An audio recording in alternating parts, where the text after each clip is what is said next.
Assalamualaikum warahmatullahi wabarakatuh. Alhamdulillah, nahmaduhu wa nasta'inuhu wa nastaghfiruh, wa na'udzu billahi min syururi anfusina wa min sayyiati a'malina. May yahdihillahu fala mudilla lahu wa may yudlil fala hadiya lahu. Asyhadu an la ilaha illallah wahdahu la syarika lahu wa asyhadu anna Muhammadan 'abduhu wa rasuluh. Allahumma salli wa sallim ala Muhammad wa ala alihi wa sahbihi ajma'in. Ya ayyuhalladzina amanu taqullaha haqqa tuqatih wa la tamutunna illa wa antum muslimun. Ya ayyuhan nasu taqu rabbakumul ladzi khalaqakum min nafsin wahidah wa khalaqa minha zawjaha wa batha minhuma rijalan katsiran wa nisaa'a. Wattaqullaha alladzi tasaaluna bihi wal arham innallaha kana 'alaikum raqiba. Ya ayyuhalladzina amanu taqullaha wa qulu qawlan sadida يصلح لكم أعمالكم ويغفر لكم ذنوبكم ومن يطع الله ورسوله فقد فاز فوزا عظيما فإن أصدق الحديث كتاب الله وخير الهدي هدي محمد وشر الأمور محدثاتها وكل محدثة بدعة وكل بدعة ضلالة أما بعد. Muslimin dan muslimat yang dirahmati oleh Allah Subhanahu wa taala sekalian, alhamdulillah pada pagi ini kita dapat bersama-sama berhimpun dalam orang kata apa, kuliah hadis 40, yang mana saya dipahamkan kuliah ini ada juga dilakukan, sebab saya ingat last saya bagi adalah hadis yang pertama. Kita tengok sekarang ni dah sampai hadis yang ketujuh, betul hadis 7. Hadis yang ketujuh, yang mana sebelum ini mungkin ada orang lain yang mensyarahkan hadis kepada tuan-tuan dan puan-puan. Hari ini kita cuba tengok hadis yang ketujuh dan kita cuba ambil manfaat daripada hadis yang ketujuh ni. Yang mana hadis yang ketujuh ni daripada Tamim Ad-Dari. An Tamim Ad-Dari radhiyallahu anhu qala Rasulullah sallallahu alaihi wasallam ad-dinu an-nasihah. Qulna liman ya Rasulullah? Qala lillahi wa li kitabihi wa li rasulihi wa li a'immatil muslimin wa li 'ammatihim. Atau kama qala. Hadis ini merupakan hadis yang masyhur, yang biasa kita dengar. Yang biasa kita dengar iaitu daripada At-Tamim Ad-Dari, yang mana dia mengatakan Rasulullah sallallahu alaihi wasallam bersabda. Betul ke hadis tu? Betul ke hadis yang saya baca tu? Tuan-tuan ada nota? Betul ke? Betul kan? Okey. Takut hadis lain, sebab kadang-kadang tarqim ataupun penomboran ni dia tak sama kan. Nombor 7 pada kitab saya, yang itulah pada kitab tuan-tuan mudah-mudahan. Baik, hadis yang ketujuh ni daripada Tamim Ad-Dari, dia mengatakan Rasulullah sallallahu alaihi wasallam bersabda. Nabi mengatakan ad-dinun nasihah. Ad-dinun nasihah, Nabi kata agama itu adalah nasihat. Agama itu adalah nasihat. Maksud keseluruhan agama itu nasihat. Nasihat ni apa? Biasa dengar perkataan taubat nasuha. Apa taubat nasuha? Taubat nasuha, taubat yang bersih, kan? Taubat yang sungguh. Orang Arab bila disebut nasaha, dia akan guna perkataan nasahtul asala. Dia kata, saya telah membersihkan madu daripada sarang-sarang lebah tu. So perkataan nasaha bermaksud bersih, suci, penyucian.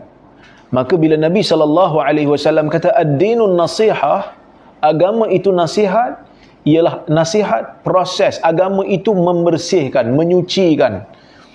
Sebab itu bila kita bagi nasihat ke orang, bila kita bagi nasihat ke orang, nasihat yang kita bagi itu supaya membersihkan orang tu daripada segala benda yang tak elok. Tapi pelik kan, dalam masyarakat kita, bila kita bagi nasihat, dianggap kita jahat. Kan? Saya banyak kena dekat tempat lain. Sebab nasihat lah. Bila ada ustaz baca hadis tak betul, kita bagi tegur lah kan. Dia kata, kalau nak tegur belakang-belakang lah Syekh. Apa Syekh pula nak tegur secara terbuka? Sebab yang tanya tu ramai. Kan, saya page Facebook saya tu ada lebih kurang dalam 7-8 orang admin.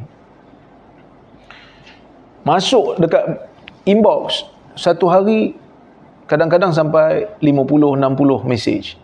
Jadi kalau 50-60 message soalan yang sama. Tak ada kerja saya nak pergi copy paste satu-satu. Jadi terpaksa letak dekat page. Kalau siapa-siapa nak tahu, pergilah baca kat situ. Itu yang pertama. Yang keduanya, bila sesuatu benda telah tersebar, jadi cara nak betulkan pun kena sebaran lah juga. Kan? Jadi ia memberikan satu disiplin kepada penuntut ilmu, terutamanya asatizah ni bila nak berkuliah, dia kena buat homework lah. Kan? Sebab tu saya pun lazimkan diri saya. Tak macam dulu lah. Dulu, saya ingat lagi lah, dulu masa mula-mula balik daripada Jordan dulu, pagi kuliah, tengah hari kuliah, malam kuliah. Tapi lama-lama kita rasa macam ilmu kita tu kita dah bagi habis lah. Tak ada apa dah aku nak cakap ni. Semua benda rakam lah tu kan. Bila rakam ni orang akan tengok, ini yang minggu lepas punya kuliah, ini yang tadi punya. So kita tak boleh nak recycle. Kita tak boleh nak recycle ilmu yang ada. So saya kata tak boleh lah. Satu hari tak boleh dah kuliah banyak-banyak. Satu je. Dalam seminggu tak boleh lebih daripada 5 kuliah. 2 hari kena rehat untuk refresh balik. Kita membaca balik. Dan saya biasa lazimkan diri saya. Sebelum daripada kuliah saya akan baca at least 2 jam untuk satu-satu topik. Sebab kita nak cover. Sebab kita bukannya alim besar. Kita bukannya semua ilmu kat dada. Kita kena baca, kita kena tengok, kita tengok syarah ulama. Maka itu benda yang dipatut dibudayakan.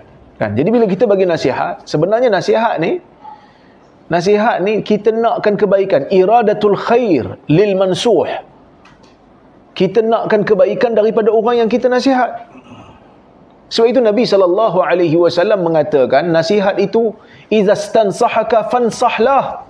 Nabi sebutlah hadis kan, di antara hak seorang mukmin ke atas mukmin yang lain, apabila dia minta nasihat daripada kamu kena bagi nasihat. Kadang-kadang ada orang minta nasihat kat kita macam, saya ni sesuai ke bagi nasihat? Itu hak, kena bagi. Dan juga kalau orang nak bagi kita nasihat, semalam hari apa? Sabtu Semalam ni mana? Semalam ni Sabtu. Kemarin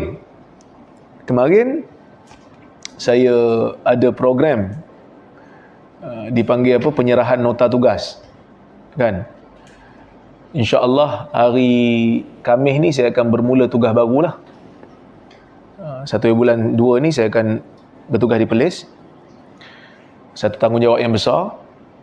Jumaat tu saya dijemput oleh Raja Perlis, Raja Muda, untuk menerima tugas baru ni, Rektor Kolej daripada Datuk Dr. Radhi Osman.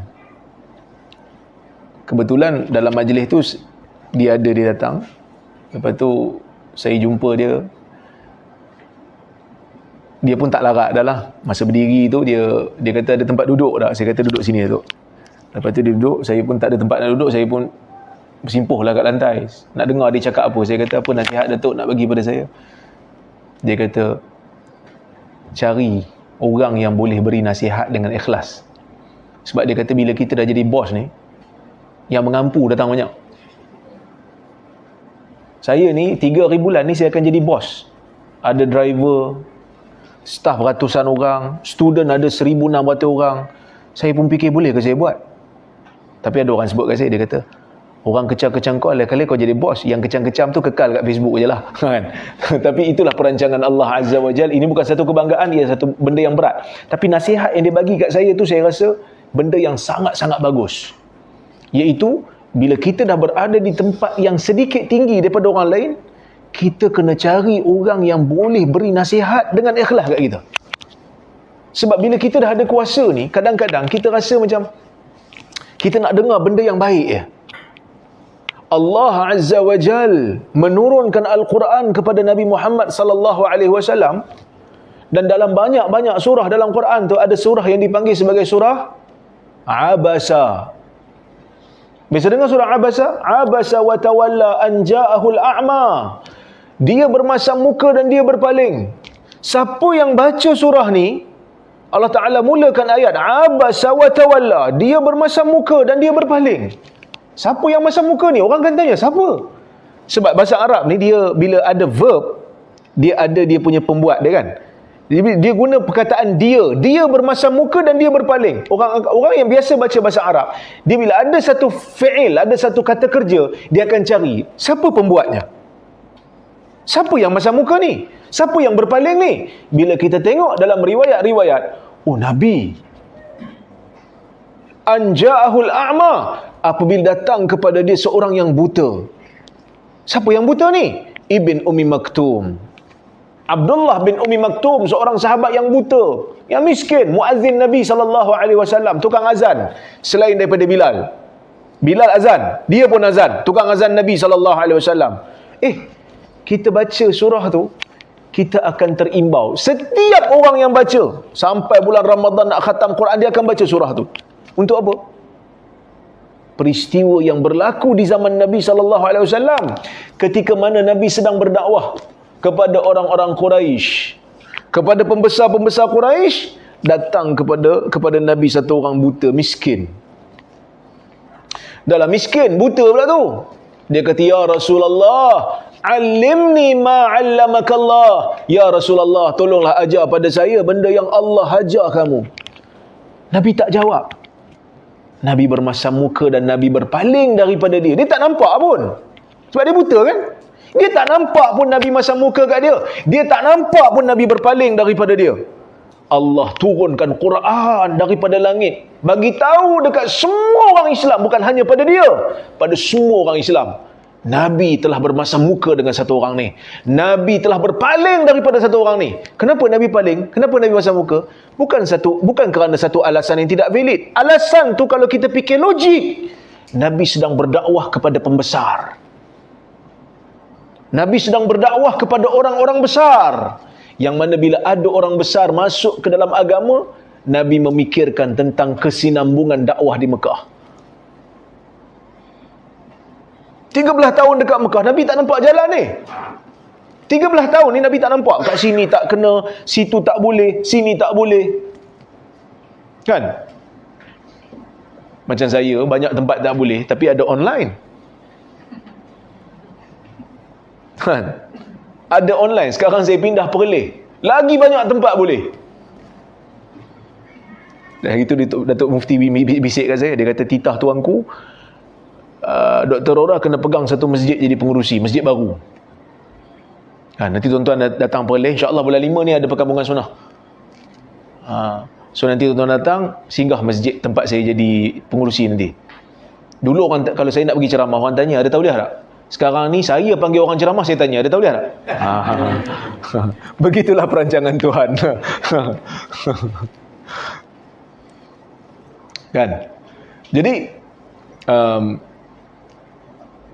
kalau kita disekat di tempat yang pelbagai, kita ada ruang online. Nabi SAW zaman tu tak ada online. Kan? Di sini disekat, di semua tempat disekat. Maka Nabi SAW tak ada ruang, melainkan kena deal dengan orang-orang besar yang ada kuasa memberi tauliah ni. Kena ada juga deal dengan orang-orang macam ni. So Nabi SAW dari sudut dakwah tu betul lah, tapi Allah Azza wa Jal memberikan teguran. Kerana dakwah ini ada kalanya bukan datang dengan harta benda, bukan dengan pangkat, tetapi ia datang dengan keikhlasan orang-orang yang beragama. Kerana Allah Ta'ala tahu ni, orang-orang besar ni dengar cakap Nabi SAW, bukan nak masuk Islam pun, siap dia orang minta, Muhammad, kalau kau nak dakwah kat kami, asingkan kami daripada puak-puak yang miskin ni. Asingkan kami daripada puak-puak yang tak ada kedudukan ni. Kami punya kedudukan tinggi. Allah Azza wa Jal menegur Nabi dalam surah ni, memberikan peringatan bukan hanya pada Nabi, pada setiap orang yang lalu surah ni. Apa dia? Bila kita dalam dakwah ni, kita kena terima nasihat. Dalam nak jadi Muslim ni, kena terima nasihat. Sebab apa? Manusia yang paling hebat dalam dakwah pun Allah Ta'ala tegur dia. Oh, ini lain macam ni. Dah sampai dah Starbucks kan? Baru 15 minit kuliah. Jazakallah khair. Baik. Bila apa? Dalam dakwah ini, pendakwah ada kalanya memerlukan nasihat. Seperti mana Nabi SAW, manusia yang paling hebat dalam dakwah pun Allah Ta'ala tegur. Dia nak bagi tahu kat kita lah, kita ni perlu pada nasihat. Maka sebab itu Nabi kata, ad-dinun nasihah, agama itu nasihat. Maka sahabat tanyalah, qulna ya Rasulullah liman? Ya Rasulullah, untuk siapa kita nak bagi nasihat ni? Kerana siapa? Maka Nabi SAW kata, lillah, kerana Allah. Bagi nasihat ni kerana Allah, untuk Allah. Apa maksud nasihat untuk Allah? Para ulama menghuraikan. Pertama, bila kita bagi nasihat, mesti ke arah keimanan kepada Allah, ke arah mentauhidkan Allah. Kan? Hari ni kita tengok yang menjadi cabaran kepada umat Islam ni bukan hanya kepada orang yang bukan Islam, tetapi kadang-kadang pada orang Islam sendiri. Macam-macam cara disadurkan di atas nama agama untuk membenarkan kebatilan. Tuan-tuan biasa dengar mandi safar? Biasa dengar mandi safar? Mandi yang dilakukan pada bulan Safar. Kita mungkin tak biasalah. Kita mungkin tak biasalah. Tapi dulu biasa. Pakcik-pakcik, makcik-makcik zaman dulu memang mandi. Siap naik bas rombongan pergi Melaka lagi kan. Nak mandi Safar, nak buang bala hari Rabu yang terakhir. Sehingga kan kalau kita tengok dalam hadis, Nabi SAW kata, la adwa wala tiyarata wala safar. Tidak ada jangkitan tanpa izin Allah, penyakit tak berjangkit melainkan dengan izin Allah. Wala tiyarah, tidak ada kepercayaan sial. Wala safar. Salah satu daripada tafsiran ulama, Nabi menafikan sial pada bulan Safar. Nabi nafikan sial pada bulan Safar tu. Tiba-tiba hari ni ada orang ceramah kata boleh mandi Safar. Siapa yang cakap tu? Bukan Tok Bomo. Yang cakap tu bukan Sami Buddha. Yang cakap tu orang yang mereka anggap ustaz. Maka kita, orang yang beriman, bila dengar ceramah itu disebarkan, cuba nak hidupkan balik benda khurafat, benda bid'ah yang berlaku dalam masyarakat, kita kena buat apa? Diam aja? Kena ingat yang ni lah. Lillah. Ni agama Allah. Siapa-siapa yang menyebarkan sesuatu yang tidak benar berkenaan dengan agama Allah, kita bertanggungjawab untuk betulkan balik. Kita pun tegur. Bila kita tegur, dituduh kita apa? Senang cerita, tak payah bincang-bincang panjang. Hang Wahabi. Tu je lah. Kita dok keluarkan hadis ni tak sahih, hadis ni ulama, Nabi kata macam ni, ulama ni kata macam ni. Dia kata hang Wahabi. Habis cerita. Dia sebarkan kesesatan atas nama agama. Siapa yang bantah dia? Siapa yang bantah saya? Kira Wahabi. Ini benda yang tak sihat yang berlaku dalam negara kita, tetapi benda ini dibiarkan oleh orang-orang agama yang berautoriti. Sebab tu saya kata, dalam negara kita ni seolah-olah ada kartel agama. Dia kartel ni orang jual dadah kan. Tapi agama pun ada kartel dekat Malaysia ni. Sorry to say, sesiapa yang buat salah, yang menyebarkan kesesatan di atas nama agama, tapi puak tu puak dia, autoriti tak buat apa pun. Tuan-tuan tengok, ada ambil tindakan. Ukir dekat motor, nombor tertentu, motor tak boleh kena curi. Buat benda, macam-macam petua diberi, macam-macam ijazah dia bagi. Benda-benda khurafat, benda-benda tahyul. Kita tegur, kita buat aduan. Tak ada tindakan. Sebab apa? Set kita jangan pecah. Ni kartel agama. Sebab dia puak kita. Buat apa pun, no big deal. Tapi kalau kita yang bukan puak dia, kita sebut benda betul pun, akan dikatakan tak betul. Kita sebut benda yang berbeza, mungkin kita beza pendapat dengan dia. Kita mungkin ambil Hambali, dia mungkin ambil Syafi'i. Oh tak boleh. Kat Malaysia ni Syafi'i je. Sedangkan kalau kita ambil Hambali bukan sesat pun. Tapi dia tak bagi. Tak boleh. Jangan bagi tahu kat dia. Sebab apa? Sebab dia ni kalau bagi, pecah orang. Dan yang menyebarkan khurafat tu tak dia ambil, dia nak gambar. Maka sebab itu Nabi SAW mengingatkan kita, agama ni nasihat untuk Allah, menegakkan tauhid kepada Allah, menegakkan kebergantungan kita full kepada Allah. Tapi ada manusia yang kadang-kadang agama ni melibatkan puak. Kalau puak kita tak payahlah, dia lupa tanggungjawab dia. Sebenarnya dia adalah hamba Allah.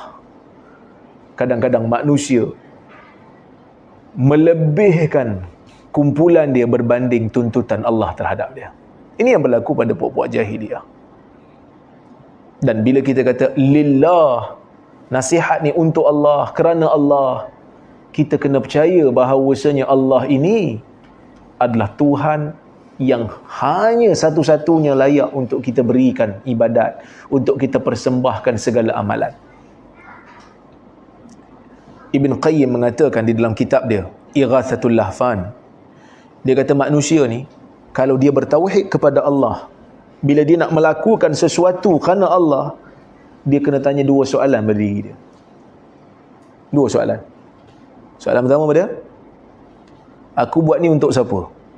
Soalan yang kedua, layak tak benda ni aku berikan untuk dia? Bila kita nak buat sesuatu, kita kena tanya, aku nak buat ni untuk siapa? Kalau untuk Allah, okay, you can go. Kena tanya satu lagi soalan lah. Kalau bukan kerana Allah, jangan buat lah. Yang kedua, layak tak aku nak persembahkan pada Allah amalan ni? Kalau soalan satu boleh dijawab, kena pergilah soalan dua. Kadang-kadang dalam kehidupan kita ni ialah kita berhadapan dengan macam-macam benda.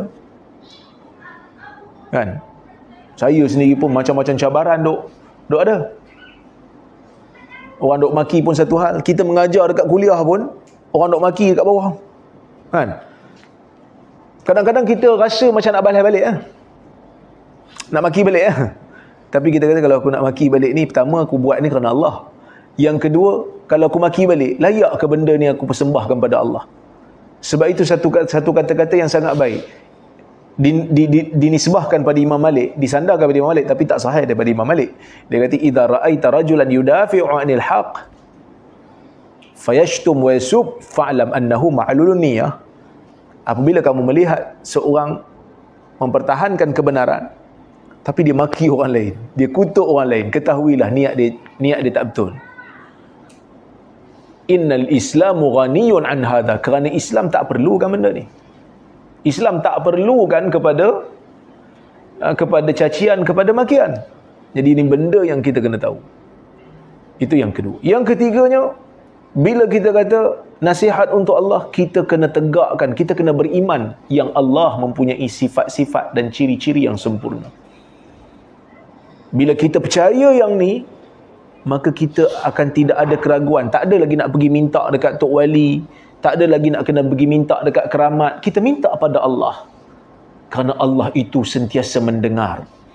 Dalam hadis yang lain, Allah Subhanahu wa ta'ala berfirman dalam hadis qudsi riwayat Imam Muslim, Allah Ta'ala mengatakan, ya ibadi law anna awwalakum wa akhirakum wa insakum wa jinnakum qamu fi sa'idin wahid fasa'aluni fa'a'taitu kulla wahidin minhum mas'alatah ma naqasa zalika mimma indi illa kama yanqusul mikhyat idza udkhilal bahar, atau kama qala. Dalam hadis Muslim daripada Abu Dhar, Allah Ta'ala menyebutkan satu hadis kursi yang panjang. Allah Ta'ala kata di ujung tu, Allah Ta'ala kata, wahai hamba-hambaku, law anna awwalakum wa akhirakum, kalaulah kata yang paling awal di antara kamu dan akhir, maksudnya daripada awal sampai ke akhir, wa insakum wa jinnakum, daripada kalangan manusia dan juga daripada kalangan jin, semua sekali, qamu fi sa'idin wahid, semua berada di satu kawasan yang sama, fasa'aluni, kemudian minta daripada aku serentak, semua minta. Sini doa, yang ni doa, yang ni ya Allah minta bagi. Semua minta satu benda, satu masa. Fa'ataitu kulla wahidin minhum, aku berikan, aku boleh beri semua apa yang mereka minta. Lam yanqus mim azalika mimma ini, tak berkurang pun pada apa yang ada di sisi aku, melainkan seperti mana jarum benang yang dimasukkan ke dalam air, dalam laut. Maksudnya Allah Ta'ala nak bagi perumpamaan, bila Allah Ta'ala bagi pada kita semua sekali minta satu benda, tak berkurang pun apa yang ada di sisi Allah, seperti mana laut yang tak nampak berkurang bila jarum masuk dalam tu. Lepas tu dia keluar kan jarum benang ni, dia kat belakang tu kan lubang kan untuk masukkan benang. Bila kita masukkan kan ada air kat situ, kita tak nampak pun laut berkurang disebabkan air yang terkurang yang berada di jarum tu. Kita kena percaya yang tu lah, Allah Ta'ala tu maha kaya, Allah Ta'ala tu maha bersifat dengan sifat yang sempurna. Kadang-kadang perancangan Allah ni luar daripada kawalan kita yang kita tak dapat fikir pun. Kan? Allah Ta'ala berikan kita lebih daripada apa yang kita minta. Allah Ta'ala berikan kita luar daripada jangkaan kita. Tapi itulah kekuasaan Allah yang kita kena tegakkan. Yang kita kena bagi tahu pada orang lain. Kita kena nasihat pada orang lain. Bila kita nampak sahabat kita kurang bergantung kepada Allah, maka kita kena beri nasihat dia. Allah Subhanahu Wa Ta'ala ini nak menguji kamu untuk berikan kamu ini kesedaran. Dunia ni tak lama. Dunia ni hanya sementara. So, sebenarnya musibah yang melanda. Johor banjir? Banjir ke Johor sebelum ni? Ada sikit kan? Di Shah Alam banjir teruk kan? Itu sebenarnya nak memberikan kita kesedaran lah.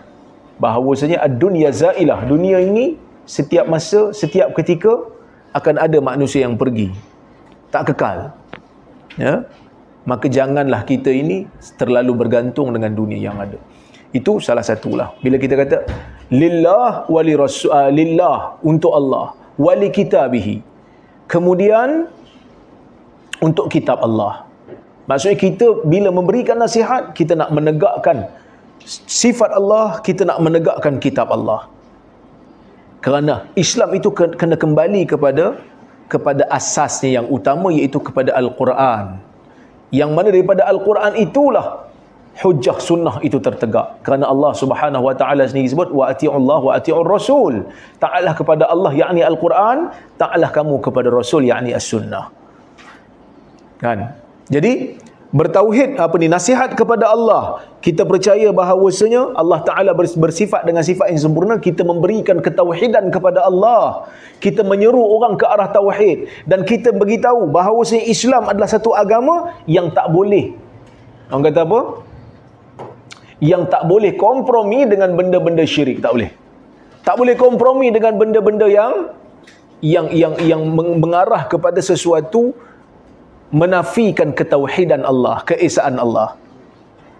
Disebab itu baru ni orang pelajar-pelajar yang cuci kuil tu kan, jadi isu kan, jadi polemik lah. Tapi tuan-tuan setuju tak cuci kuil? Tak berani komen. Adalah beberapa asatizah yang berikan pandangan, ada yang okey, ada yang tak okey. Saya secara peribadinya saya tak okey. Kerana apa? Cuci rumah dia tak apa, tapi jangan cuci kuil. Kerana kuil memang tempat yang digunakan untuk syirik pada Allah. Tak boleh. Tak boleh. Sebab apa? Sebab kita cuci untuk memudahkan mereka sembah satu benda yang bukan Allah. So macam mana perasaan kita masa cuci tu? Kalau rumah dia lain lah, sebab dia nak duduk. Ada kegunaan lain selain daripada nak syirik Allah. Tapi betul-betul satu tempat yang digunakan untuk sembah selain pada Allah. Macam mana kita rasa? Kan takkan kita nak rasa okey je, saya okey. Tak betul tu. Kan? Tapi ustaz ni dalam keadaan darurat. Tidak ada darurat dalam syirik. Untuk melakukan syirik, kecuali kalau jiwa kita beriman lah, macam kes Ammar lah, dia beriman, lepas tu dia kena paksa untuk dibunuh. Kalau kau tak sebut perkataan kufur, aku bunuh. Dia tengok mak dia dah mati dah, dia tengok ayah dia mati dah, dia pun muda lagi pada masa tu, disebut. Allah Ta'ala turunkan ayat berikan rusah. Illa man ukriha wa qalbuhu mutmainnun bil iman, kan? Itu satu kisah yang tapi satu orang memang jiwa dia syirik, lepas tu tempat dia kotor. Kita kata baguslah tempat kotor. Kau tak boleh nak buat syirik lagi. Sepatutnya kita kena rasa macam tu, biarlah tempat itu kotor. Dia tak adalah buat syirik untuk hari ni. Sebab menyembah selain daripada Allah satu musibah yang paling besar. Inna syirka la zulmun azim. Syirik satu kezaliman yang sangat besar. Sebab tu masa saya dijemput pergi Colorado. 3 tahun sudah ke 2 tahun sudah. 3 tahun lah, sebab COVID pun dah 2 tahun kan. 3 tahun sudah saya pergi Colorado. Masa dalam seminar tu, satu orang Indonesia, dia tanya lah, dia kata, "Ustaz, saya ni ada seorang sahabat Kristian, baik betul, berakhlak, punctual, sangat suka bantu orang. Kalau dia mati nanti, dekat mana tempat dia?" Saya kata, "You dah ajak belum dia masuk Islam?" Dia kata, "Dah, tapi dia tak mau. Dia nak kekal dengan Kristian dia lah." Kalau begitu dia neraka lah. Tapi ustaz, dia baik. Dia lagi baik daripada orang Islam. Orang Islam ni kadang-kadang ada yang jahat, tepati masa pun tidak, janji dok mungkir saja. Kan? Negara orang Islam ni paling banyak mungkir janji. Cuba tengok orang politik.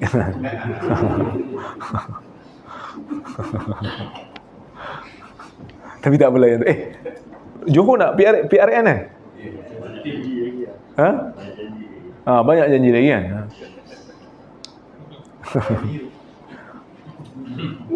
Saya kena hantar isteri saya balik lah ke Johor kan? Sebab tu orang kata saya tak boleh ceramah dekat negeri Johor. Saya kata tak apa, saya ambil orang Johor buat isteri. Dia kena dengar ceramah saya tiap hari. Nanti saya hantar dia pergi Johor, pergi mengundi lah untuk Johor kan. Tapi nak bagi tahunya, orang ni mungkir janji dan sebagainya, tapi akhirnya masuk Islam juga. Dok mencuri masuk Islam pula, masuk syurga juga sebab dia ada tauhid. Ni yang baik ni, orang kafir ni baik, tiba-tiba bila pergi ke akhirat masuk neraka. So macam tak adil pula kan? Macam tak adil lah. Saya kata kat dia, keadilan Tuhan ni kita jangan tengok pada persepsi kita. Kita kena tengok daripada persepsi yang lebih luas daripada tu.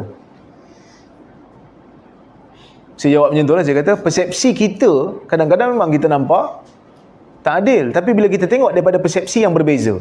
Contohlah tuan-tuan tengok cerita, biasa tengok cerita Pearl Harbor kan? Cerita Pearl Harbor, US lawan dengan Jepun.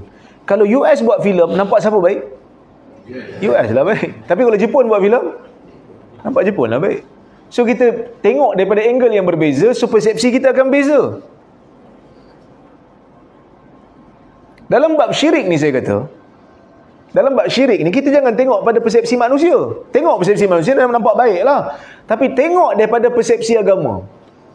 Tengok daripada persepsi agama. Tengok Allah Azza wa Jal berikan kita ni kehidupan. Siapa yang bila hidup dalam dunia, lahir ke dunia, bayar parking. Sebab parking 9 bulan dekat perut ibu, ada bayar? Pernah tanya tak? Tak pernah tanya kan? Kita pun tak tanya, "Mak, masa saya duduk kat rahim 9 bulan tu berapa saya?" Saya duduk homestay 2 minggu. Saya duduk homestay kat Perlis. Rumah tak siap lagi. Saya kena bayar. Sehari 150 saya bayar. Masa duduk tu sedap lah kan? Bila bayar bil, banyak agak. Sebab dalam dunia ni tak ada benda percuma lah. Melainkan kalau sikit-sikit je lah orang nak bagi percuma. Tak salah dia pun. Sebab memang daripada awal kita dah percaya dah. Kita kata nak duduk dalam 2 minggu, sehari 150. Itu pun dia bagi diskaun sikit lah. Tak apa. Tapi duduk dalam rahim mak kita pernah tanya, berapa sewa? 9 bulan tu. Mak kita pun tak tanya. Anggota yang Allah Ta'ala bagi kat kita ni, dengan nikmat yang pelbagai yang Tuhan bagi, semua mana ada kita bayar. Kita bayar ada bulu hidung yang tumbuh. Tu yang kita cabut satu-satu sebab tak bayar. Duduk dalam bilik air, cabut bulu hidung satu-satu, panjang bulu hidung macam tu kan. Sebab tak bayar, dia tumbuh sendiri. Kalau bayar, nak cabut pun fikir 5 kupang ni. 50 sen ni. Trim je lah kan, tak potong. Tak cabut. Sebab kita tak pernah bayar, kita tak pernah tanya pun. Allah Ta'ala bagi kita mata, kita boleh tengok dengan pelbagai, kita tak pernah bayar. Cuma Allah Ta'ala minta apa dia? Iktiraf dia sebagai Tuhan je. Sembah diri pada dia, itu je. Dan kalau kita tak sembah, jadi apa kepada dia? Tak ada. Tak jadi apa pun. Tak berlaku apa pun pada Allah kalau kita tak sembah dia. Bahkan dalam dunia ni, penganut agama Kristian lagi ramai daripada Muslim. Ada berlaku apa-apa pada Allah? Tak ada. Kerana Allah tak perlukan kita pun. Allah Ta'ala tak perlukan. Sebab itu dalam hadis, saya huraikan dalam kuliah di Perlis baru ni, hadis kan Allah Ta'ala kata, ya ibadi kullukum ja'i' kullukum dal illa man hadaitu fastahduni uhdikum. Wahai hamba-hambaku, kamu semua dalam keadaan sesat, tak tahu apa itu hidayah. Aku beri hidayah pada kamu. Minta hidayah kepada aku beri pada kamu. Sebab kita ni dalam dunia, kita tak tahu apa kan. Kalau tak turun Quran, tak turun sunnah, kita pun tak tahu macam mana nak salat, macam mana nak puasa, macam mana nak berzakat, kita tak tahu. Allah Ta'ala hantar Quran, Allah Ta'ala hantar sunnah pada kita, maka kita tahulah, oh ni Allah Ta'ala suka, ni Allah Ta'ala tak suka. Ya ibadi kullukum ja'i illa man at'amtu fastat'imuni ut'imkum. Wahai hambaku, kamu semua lapar kecuali orang yang aku berikan makan. Minta makan pada aku akan berikan kamu makanan. Ya ibadi kullukum ar illa man kasautu fastaksuni aksukum. Wahai hamba-hambaku, semua di kalangan kamu lahir dalam keadaan tidak berpakaian, kecuali orang yang aku berikan kepada dia pakaian. Mintalah pakaian pada aku akan berikan kamu pakaian. Ni Allah Ta'ala sebut kat kita ni supaya kita sedar dirilah. Kita turun ke dunia ni tak bayar apa pun. Tak ada apa pun. Allah bagi makan, Allah bagi pakai, Allah bagi hidup, Allah bagi selesa. Sebahagian kaya lebih daripada orang lain. Allah bagi. Cuma Allah Ta'ala kata apa? Kamu kena sembah aku, mohon pada aku, iktiraf aku sebagai Tuhan, tu saja. Bukan kerana Allah Ta'ala minta, kerana Allah Ta'ala nakkan sesuatu manfaat daripada ibadat kita. Tak, untuk kamu sendiri. Tapi ada manusia yang setelah dapat nikmat yang pelbagai daripada Tuhan, Tuhan bagi selesa macam-macam, dia pergi sembah satu benda yang tak ada kaitan dengan dia. Dia buat patung-patung, lepas tu dia pergi sembah benda tu. Pada persepsi pandangan Tuhan, ini kezaliman yang sangat besar. Kita bagi satu situasi. Katalah Syekh Razif kita ni dia ada company. Company dia temuduga satu pegawai baru. Temuduga. Okey, cantiklah dia ni, memang ada kepakaran lah. Kita nak dia ni. Kita janjilah. Gaji saya bayar awak sebulan 3,000. Ini job description, JD awak. Awak kena buat benda ni. Dia pun kata okey, saya terima, sign kontrak 3 tahun. Bulan pertama kita tak apalah, kita bagi dia orang kata apa, probation untuk latihan, kita bagi dia 3,000. Kita bagi dia gaji. Tapi bulan kedua tengok dia tak buat kerja, bulan ketiga dia tengok mana dia ni, gaji dah bayar 3 bulan tapi kerja tak siap. Kita tengok dia pergi kerja kat syarikat, dia pergi buat tugas kat company lain. Sebelah pejabat kita ni ada satu company lagi. Dia pergi tolong company ni bersungguh-sungguh for free. Percuma. Dia tolong photostate barang, dia tolong hantar dokumen. Kita pun tengok dia. Awak ni staff saya, kenapa awak pergi tolong company ni? Dia kata saya tolong ni ikhlas daripada saya. Saya tak minta bayaran apa pun. Pada company yang ditolong tu dia baik tak? Tip top lah. Amazing. Manusia yang sangat baik. Tapi pada pandangan Syekh Razif kita, dia ni apa? Mangkak. Kata orang Perak, mangkak lah. Hang teruk lah ambil gaji kat aku, hang pergi buat kerja lain. Pada persepsi agama, orang yang buat syirik, macam inilah keadaannya. Bila kita tengok daripada persepsi hamba dengan hamba, baiklah. Tapi kena tengok daripada persepsi agama lah. Kena tengok daripada pandangan Allah Azza wa Jal. Aku berikan kamu pelbagai benda. Tiba-tiba kamu tak beri sembah aku, kau pergi sembah benda yang tak ada kena-mengena, yang kau cipta sendiri. Zalim tak? Zalim. Maka layak tak dapat neraka? Layak lah.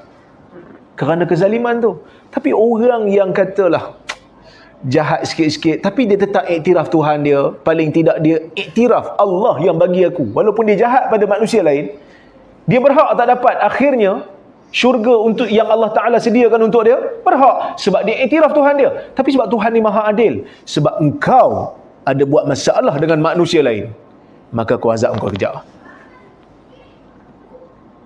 Aku azab engkau kejap. Maka itulah keadilan Tuhan. Jadi bila kita kata nasihat lillah, nasihat kepada Allah ni, kena bagi faham pada manusia kepentingan tauhid. Kena bagi faham pada manusia, Allah Ta'ala ini hakim, maha memberi hikmah. Apa saja yang Tuhan bagi kita, ada hikmah di sebalik. Kan? Ada hikmah. Dan kita ni manusia yang tak ada apa-apa. Melainkan dengan keimananlah kita akan menjadi mulia. Para sahabat Nabi SAW, sebahagian besar yang hebat-hebat ni miskin je. Ibnu Mas'ud miskin, Bilal miskin, Abu Hurairah miskin, Abu Zar miskin, Salman miskin. Tapi miskin mereka itu, pada hari ini nama mereka ditulis dengan tinta emas. Kerana apa? Mereka menegakkan tauhid. Sebab itu saya dulu pernah dengar satu speech Syekh Muhammad Al-Qudah. Muhammad Qudah ni dia seorang ilmuwan besar lah dekat Jordan tu. Ucapan dia tu menusuk lah dalam jiwa saya. Dia kata dalam satu ucapan dia kata, Khulafa ar-Rashidun, bermula daripada Abu Bakar sampai kepada Ali bin Abi Talib. Hari ni mana-mana kuliah agama pun paling tidak akan sebut sejarah mereka. Walaupun sikit, tak sikit banyak. Kan? Kita pergi Madinah hari ni, ada tak kita nampak apa-apa tugu? Ni tugu Umar, ini tugu Abu Bakar, ada? Tak ada binaan pun yang mereka tinggalkan untuk kita. Tetapi umat menyebut nama mereka dan menghormati mereka. Kenapa? Mereka menegakkan agama Allah. Mereka tak bina apa-apa bangunan untuk manusia ingat mereka. Dan manusia ingat mereka bukan kerana keterpaksaan pun. Iyalah ustaz, dia orang ni sahabat Nabi. Okey, kita pergi yang bukan sahabat. Umar bin Abdul Aziz, bukan sahabat. Kita ingat tak dia? Dia ada bina tak apa-apa bangunan untuk orang ingat dia? No, tak ada. Hari ni macam-macam bangunan duk buat. Menara warisan lah, menara itulah, menara inilah. Nak bagi ingat. Tapi kita kena tahu. Bukan saya marah bina bangunan tu. Tapi nak bagi tahu, kadang-kadang kita tak perlu belanja besar dengan duit rakyat pun untuk manusia kenang dan ingat kita dengan kebaikan. Hanya kita menegakkan tuntutan Allah dan Rasulnya. Selesai masalah. Dan bila kita dah jadi hamba yang taat kepada Allah, maka apa saja yang Allah Ta'ala suruh kita buat, kita buat. Walaupun kita tak faham apakah falsafah di sebaliknya. Kan kita salat, kita kan faham pun kenapa kena salat. Tuan-tuan, kita salat, tuan-tuan faham kenapa kita kena rukuk sekali, sujud 2 kali dalam satu rakaat? Kenapa kita kena salat zuhur 4 rakaat, salat maghrib 3 rakaat? Kita pun tak faham. Tapi kenapa kita buat? Lillah. Sebab tu masa kita angkat takbir tu, kita kata Allahu Akbar. Allah yang Maha Besar. Sebab apa? Sebab kita membesarkan Allah. Maksudnya, ya Allah, setiap daripada perintah Engkau yang Kau berikan pada aku, itulah yang paling besar. Sehingga kan kalau bos panggil pun, bos, kejap bos, nak solat dulu. Kejap bos, nak solat. Kerana tidak ada yang sepenting daripada seruan Allah Azza wa Jal. Aku tak faham pun kenapa aku kena buat benda. Pergi melontar dekat Mekah. Pergi melontar. Tuan-tuan pergi haji kan? Buat haji. Kita melontar. 1, 2, kena pergi melontar 3 jamrah. Ada satu orang katalah dia pergi ambil batu. Dia kata boring lah. Asyik melontar kat jamrah je. Saya nak pergi melontar dekat guard tu pula. Dia asyik marah aku je. Sah tak haji? Tak sah. Kena bayar dam. Kenapa kena melontar kat tempat tu juga? Kerana Allah suruh melontar kat situ. Kenapa kita kena melontar kat situ? Sebab Nabi Ibrahim pernah lontar setan kat sini. Masa kita lontar tu setan ada kat situ tak? Masa kita melontar jamrah tu setan ada kat situ tak? Tak ada. Kalau setan ada pun setan tak disakitilah kerana kita. Sebab kita bukan baling setan, kita hanya memperingati sejarah Nabi Ibrahim yang baling setan. Tuan-tuan jangan salah faham. Masa saya buat haji kali pertama, batu-batu pun dia orang baling. Payung, kayu. Kita duduk depan kan, orang belakang duduk baling. Itu masa kuliah tu duduk kat tangga lah kot. Dia kata kita baling ni sebab Nabi Ibrahim baling setan. Dia berkata, oh baling setan, kita kena baling dengan batu-batu. Saya duduk depan tu, saya sempat elak lah, payung kena orang depan. Arab kan tinggi, Arab tu pusing. Namu syaitan. Kami bukan syaitan lah Syekh.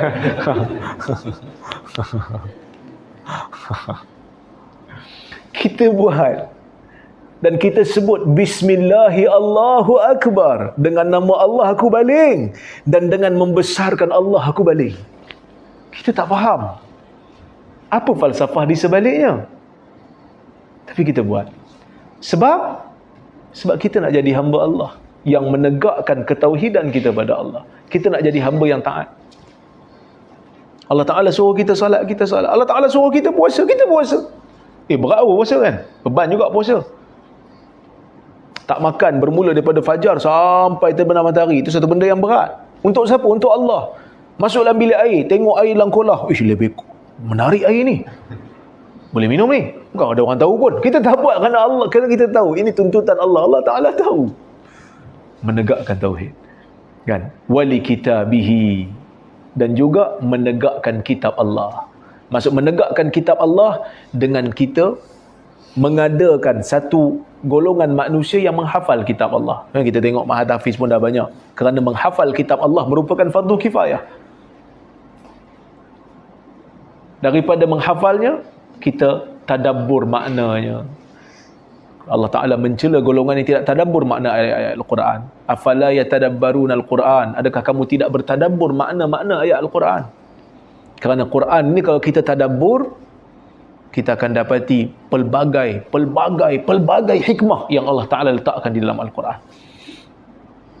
Banyak sebenarnya ayat-ayat yang menunjukkan kita perlu mengambil manfaat daripadanya. Orang yang stres baca Quran, ambil manfaat. Baca surah-surah Nabi-Nabi yang Allah Ta'ala telah uji mereka, dan mereka berjaya untuk selesaikan ujian tu. Bagi siapa yang nak, orang kata apa, nak belajar tentang isyarat-isyarat kauniyah, isyarat-isyarat yang berkaitan dengan mukjizat penciptaan alam, boleh tengok dalam Quran, ada sebahagian. Bila Allah Ta'ala menyebutkan fala uqsimu bimawaqi'in nujum, aku bersumpah dengan tempat bintang. Kan? Dalam ayat yang lain Allah Ta'ala sumpah dengan bintang. Tiba-tiba dalam ayat ni Allah Ta'ala kata aku sumpah dengan tempat bintang. Kita pun kaji, pasal apa? Ada sumpah dengan bintang, ada sumpah dengan tempat bintang. Macam pelik lah kan? Sumpah dengan bintang sudahlah. Sumpah dengan tempat bintang. Bila kita kaji-kaji balik, rupanya tempat bintang itulah yang kita lihat setiap malam, bukannya bintang. Kan, tuan-tuan nanti malam tengok kat langit, tengok ada bintang kan. Tuan-tuan tengok bintang tu, tuan-tuan kena tahu, bintang yang saya tengok sekarang ni bukan bintang, tapi tempat dia. Kerana bintang tu dah bergerak pergi tempat lain. Yang sampai kat kita tu cahaya, sebab cahaya tu baru sampai. Sebab bintang kan jauh, so cahaya tu yang baru sampai, bintang tu dah bergerak pergi tempat lain. Bila Allah Ta'ala kata was-sama'i wat-tariq, semalam kuliah saya hurai pasal surah At-Tariq, was-sama'i wat-tariq, dan demi langit dan demi tariq. Apa itu tariq? Bintang. Bintang yang menembusi, bintang yang timbul pada waktu malam. Sebahagian kata bintang yang bergerak, bintang yang bergerak menembusi kegelapan langit. Allah Ta'ala turun ayat ribuan tahun dulu bagi tahu bintang bergerak. Dalam surah Yasin, tuan-tuan baca kan malam Jumaat surah Yasin? Kita baca surah Kahfi kan, tapi ada sebahagian baca surah Yasin. Masa dia baca surah Yasin tu, dia kena tahu ada satu ayat Allah Ta'ala sebut wasyamsu tajri limustaqarril laha. Matahari itu bergerak pada tempat yang ditentukan untuknya. Orang duk ingat matahari zaman dulu lah, orang duk ingat matahari pusing bumi. Sebab daripada kita nampak matahari yang bergerak, sebenarnya kita yang pusing. Sebab tu kita kata matahari terbit dan matahari terbenam. Sebenarnya pada asalnya bukan matahari itu yang bergerak keliling kita yang berpusing. Tapi sebenarnya matahari itu memang bergerak. Matahari itu pun dia ada orbit dia. Bintang-bintang tu pun semua ada orbit dia. Semua benda dalam galaksi kita ni bergerak. Wa kullum fi falakin yasbahun. Wa kullum fi falakin yasbahun. Semua bintang-bintang, planet-planet yang ada ni semua terapung-apung di falaknya yang tersendiri. Maksudnya di tempat peredaran yang Allah Ta'ala tentukan untuk dia. Itu kalau kita nak gali daripada Quran lah. Banyak sebenarnya ayat-ayat yang Allah Subhanahu Wa Ta'ala sebut berkenaan dengan penciptaan alam, penciptaan manusia lagilah. Saya huraikan dalam buku saya, buku terbaru tadi Hadi duk bawa tu dekat Luqman tu. Salah satu daripada benda yang amazing yang Al-Quran sebut seawal surah yang pertama turun pada Nabi SAW, bila Allah Ta'ala kata khalaqal insana min alaq, diciptakan manusia daripada alaq. Apa maksud alaq? Kalau orang tanya kita, alaq tu apa dia? Kita akan kata segumpal darah. Sebenarnya bukan segumpal darah. Alaq bukan segumpal darah. Alaq dalam bahasa Arab dia ada 3 makna. Satu tergantung, satu tersekat, satu lagi lintah. Lintah ni dia bahasa pinjaman lah, sebab lintah kan suka tergantung dekat binatang kan. Okay, 3 benda, 3 makna. Bila Allah Ta'ala kata kami ciptakan manusia daripada alaq, 3 makna ni kena pada manusia. Kami ciptakan manusia daripada sesuatu yang tergantung. Memang di dalam rahim, bila berlaku saja persenyawaan benih suami dan isteri, memang janin tu akan lekat dekat dinding rahim yang atas. Lepas tu ada yang tersekat sebab darah tak berjalan lagi sehingga jantung muncul. Lepas tu lintah sama dengan janin daripada 3 sudut, bentuk sama di peringkat awal, sifat sama, lintah hisap darah, janin hisap plasenta. Yang ketiga, lintah dalam air, hidup dalam air, janin hidup dalam air ketuban. Sama.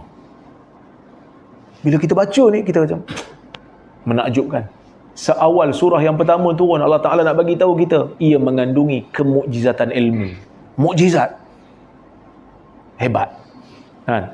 Tapi yalah, kita orang Islam ni, kita tak berikan Quran itu haknya.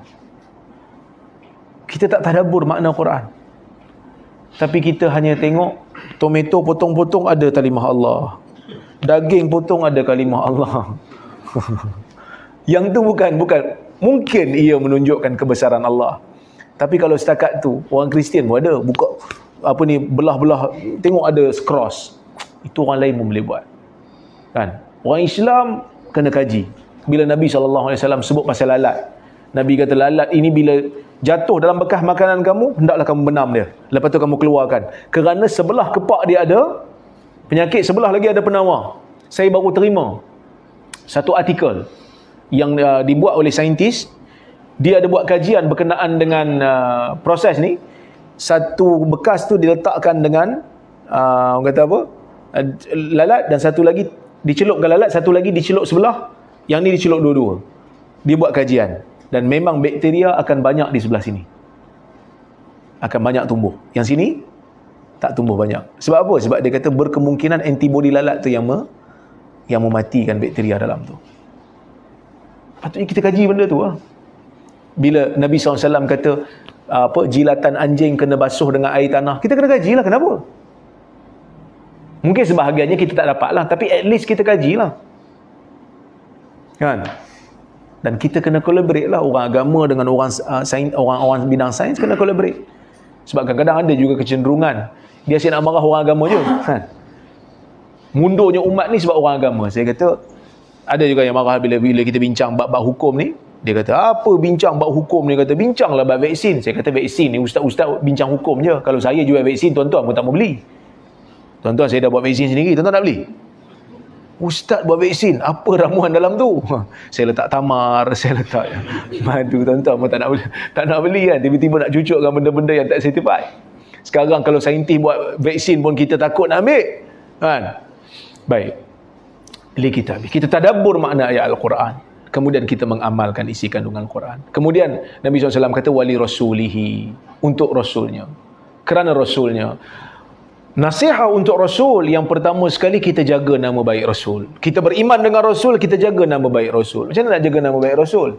Kita kena pertahankan sunnah Nabi SAW. Tapi pelik dalam negara ni, selain pelik, dalam negara ni saya bayarlah sikit pada perlih kan. Saya JK Fatwa boleh. Baik. Dalam negara ni, dia jadi satu kriteria. Nak jadi ahli sunnah, kena terima bid'ah hasanah. Betul tak? Kan pelik tu.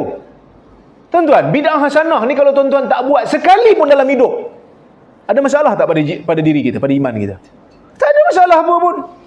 Tapi kalau ada sunnah yang tuan-tuan benci, sunnah yang sahih daripada Nabi, tuan-tuan benci pada sunnah tu, teruknya sunnah ni, jumutnya sunnah ni, bahaya tak pada diri?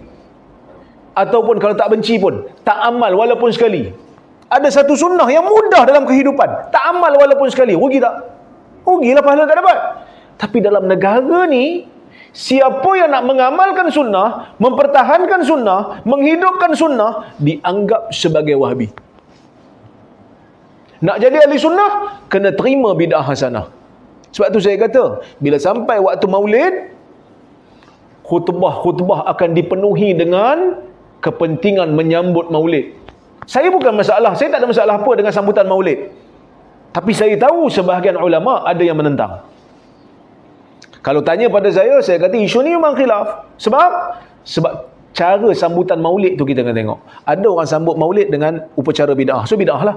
Ada orang sambut maulid dengan bagi kuliah, so okey. Sebab benda maulid ni hari cuti kan, maulid. Cuma ada sebahagian ulama yang menentang. Asy-Syatibi mengatakan bid'ah. Dia tak suka. Al-Fakihani antara yang menentang. Tapi ada yang kata okey, Bin Hajar kata okey, Al-Haytami kata okey. Maka sebab itu ada perbezaan pandangan. Dah bila ada orang beza pendapat, ada orang tak setuju, ada orang setuju, normal lah. Tapi bersungguh kita nak mempertahankan bid'ah hasanah lebih daripada kita nak mempertahankan sunnah. Kan? Tuan-tuan, selama duduk dekat negeri tuan-tuan ni, pernah dengar tak khutbah kepentingan membaca surah Al-Kahfi pada hari Jumaat dan malam Jumaat? Pernah dengar? Tapi khutbah berkenaan dengan maulid, biasa dengar? Maka kita tengoklah kesungguhan kita. Kesungguhan kita nak mengamalkan bid'ah hasanah lebih banyak daripada kita nak mengamalkan sunnah. Sebab tu saya kata, tak pernah masuk dalam kriteria ahli sunnah kena terima bid'ah hasanah. Katalah kalau satu orang, dia tak terima bid'ah hasanah, dia kata bid'ah hasanah ni memang tak ada dalam agama. Adakah masalah pada diri dia? Tak ada. Sebab dia masih mengamalkan sunnah. Banyak bid'ah hasanah yang tak ada pun zaman sahabat. Sahabat pun tak sambut maulid ni. Sebab tu ulama ada beza pendapat, 12 Rabiul Awal ke, 10 ke, 9 ke Nabi lahir. Sebab memang tak sambut. Kalau sambut, dah tentulah tak ada perbezaan sebab sang Nabi sambut. Ni tak sambut. Siapa yang mula-mula sambut? Kerajaan Fatimiyah, kerajaan Syiah di Mesir. Dia yang mula-mula sambut. Kalau kita tengok dalam catatan sejarah lah. Lepas pada tu ulama ahli sunnah ada beza sikit pendapat nak terima ke tak. Cuma saya tak ada masalah. Cuma nak bagi tahu, kadang-kadang kita menghargai bid'ah hasanah lebih dahsyat daripada kita menghargai sunnah Nabi SAW. Tak apalah nak amal surat bid'ah hasanah tu. Kalau hang kata bid'ah hasanah, silakanlah. Bid'ah hasanah tak salah untuk dibuat. Tapi orang tak terima bid'ah hasanah yang kita buat, tiba-tiba kita kecam dia seolah-olah macam dia dah terkeluar daripada akidah ahli sunnah. Ni kan pelik. Kita kan ahli sunnah wal jamaah, bukan ahli bid'ah. Bukan ahli bid'ah wal hasanah. Kita ahli sunnah yang berada di atas sunnah. Tapi pelik. Sebab itu orang yang biasa mendengar hadis-hadis Nabi SAW, mendengar kalam Rasul, beramal kerana dia tahu Nabi suruh dia buat, dia akan dapat kemanisan dalam beribadah. Kenapa hang buat benda ni? Sebab Nabi suruh. Nabi ajar benda ni. Kan? Tapi berbeza dengan orang yang kadang-kadang, mana pasal apa hamba benda ni, tok guru saya bagi. Dia kan lain sikit rasa tok guru bagi.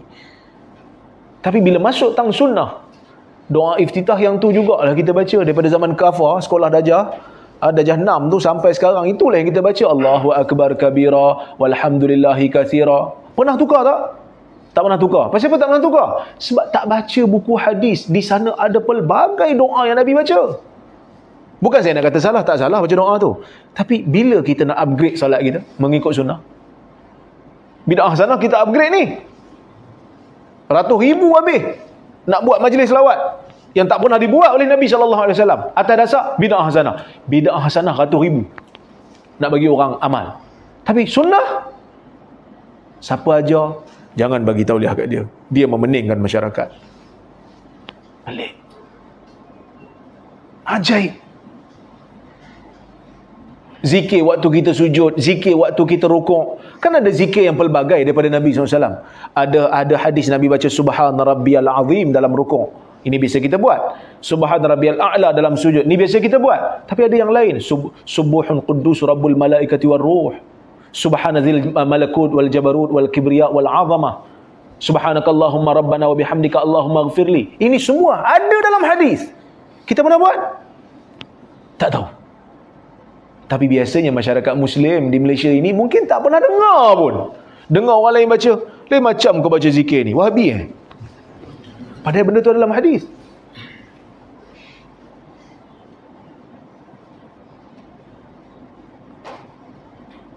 Seorang sahabat saya, dia cerita lah, dia kata, dia ada seorang mengadu kat dia. Dia kata, teruk, dia kata orang Saudi ni. Ada ke dalam tasyahud sebut nama Muhammad bin Abdul Wahab? Abdul Wahab tu kan Wahabi punya tokoh kan. Kata dia baca macam mana? Saya dengar dia baca tasyahud tu Muhammad bin Abdul Wahab. Sebenarnya bukan Muhammad bin Abdul Wahab. Kita tasyahud kan ada banyak versi. Ada tasyahud yang tuan-tuan baca, yang kita belajar kat sekolah rendah dulu tu, itu tasyahud Ibnu Abbas, yang Ibnu Abbas riwayat daripada Nabi. Asyhadu an la ilaha illallah wa asyhadu anna Muhammadar Rasulullah. Tapi ada tasyahud Ibnu Mas'ud. Dia lain sikit, tapi lebih kuat, banyak yang sama tapi dia lain sikit. Biasa kita baca at-tahiyatul mubarakatus salawatut thayyibatu lillah kan. Itu Ibnu Abbas punya riwayat. Kalau Ibnu Mas'ud punya at-tahiyatu lillah was salawatu wat thayyibat. Lepas tu dekat syahadah tu, asyhadu an la ilaha illallah wa asyhadu anna Muhammadan abduhu wa rasuluh. Dia dengar Muhammad bin Abdul Wahab, padahal Muhammad Abdullah wa rasuluh. Tapi sebab tak pernah dengar, tak pernah didedahkan, maka sebab itu kita dalam bab sunnah Nabi SAW kita kena usaha bagi orang sayang sunnah kan, bagi orang pelihara sunnah, bagi orang amal sunnah. Bila dengar sunnah terus ubah, oh dulu saya buat macam lain lah, tak apa saya ubah yang ni sebab yang ni memang sunnah Nabi SAW. Kita mau semangat tau. Ini biasalah cabaran lah untuk saya ni, cabaran lah. Sebab apa? Sebab kita nak mula. Dia kan bila nak kayuh basikal, bila nak kayuh basikal tu, kayuhan pertama, kedua tu dia berat sikit sebab basikal belum jalan.